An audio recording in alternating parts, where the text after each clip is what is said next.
भिरिया रोड ऐं भरपासे में चोरियूं ऐं फुरुनि जी वारदातुनि में घटिताई नाहे अची सघी। भिरिया रोड पुलिस शहर में बदअमनी ते ज़ाब्तो आणण में मुकमल नाकाम बणिजी वई।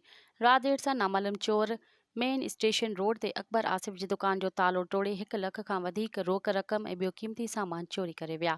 जिरत उमेर ऐवान जी दुकान खे खाट हणण जी कोशिश पिणु कई वई।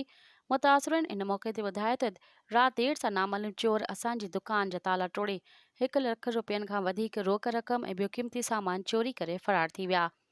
उन्हनि ॿुधायो त कुझु ॾींहं अॻु बि असांजी दुकान जी छित तां सोलर प्लेटूं चोरी थी वियूं हुयूं, जंहिंजो बर वक़्तु इतलाउ पुलिस खे पिणु ॾिनो, पर पुलिस हिन महिल ताईं को बि तदारुक नाहे कयो ऐं राति ताज़ो वरी साॻी दुकान मां चोरी थी आहे।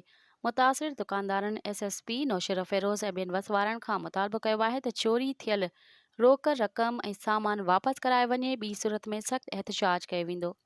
मज़ीद ख़बरनि ऐं तफ़सीलात लाइ विज़िट कयो असांजी वेबसाइट www.awamiNewsHD.com ऐं ॾिसंदा रहो अवामी न्यूज़ HD।